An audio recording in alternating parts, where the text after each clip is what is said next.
ریحان طارق کو گرفتار کر لیا گیا۔ لندن سے واپسی پر لاہور ایئرپورٹ پر ریحان طارق کو سائبر کرائم والوں نے گرفتار کر لیا۔ آخر ریحان طارق کو گرفتار کیوں کیا گیا، اس کی کیا وجہ تھی؟ آپ میں سے تقریباً لوگوں کو پتہ ہی ہوگا، مگر پھر بھی میں بتا دیتا ہوں کہ ان کی گرفتاری کیوں کی گئی۔ ریحان طارق کا کچھ ہی حال ہی دنوں میں 10-11 دن پہلے اس کا پوڈ کاسٹ ہوا جواد نقوی صاحب کے ساتھ۔ جواد نقوی صاحب کے گھر ہی بیٹھ کر انہوں نے پوڈ کاسٹ کیا۔ وہاں پر جواد نقوی نے صحابہ کرام رضوان اللہ علیہم اجمعین میں سے سیدنا امیر معاویہ رضی اللہ تعالی عنہ کے حوالے سے صاف واضح الفاظ میں گستاخی کی، اور یہ گستاخی برداشت کے قابل نہ تھی۔ اس پر مسلمان جو اہل سنہ والجماعہ کے لوگ ہیں انہوں نے احتجاج کیا، تو اس وجہ سے ان کو گرفتار کیا گیا۔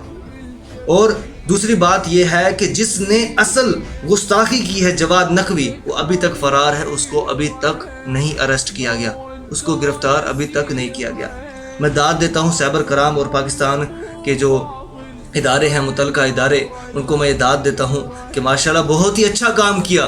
ان جیسے لوگوں کا اس طرح ہی انجام ہونا چاہیے۔ جو لوگ صحابہ کرام پر زبان درازی کرتے ہیں، ہماری مقدس شخصیات ہیں، صحابہ کرام یہ واحد وہ ہستیاں ہیں جن تک نبی علیہ الصلوۃ والسلام کی احادیث ہم تک پہنچی۔ یہ دین سارے کا سارا صحابہ کرام رضوان اللہ علیہم اجمعین کے وسیلے سے ہم تک پہنچا۔ یہ تمام صحابہ کرام جتنے بھی تھے انہوں نے اتنی محنتیں کی ہم تک دین پہنچانے کے لیے، مگر یہ بدبخت لوگ صحابہ کرام پر اپنی زبان درازی کرتے ہیں۔ ان پر روک تھام ہونی چاہیے۔ انہوں نے بہت ہی اچھا کام کیا، اور مزید ہی میں چاہتا ہوں انشاءاللہ جو بھی آئے گا صحابہ کرام پر بھونکے گا، زبان درازی کرے گا، اس کا بھی انشاءاللہ اسی طرح ہی حال ہوگا۔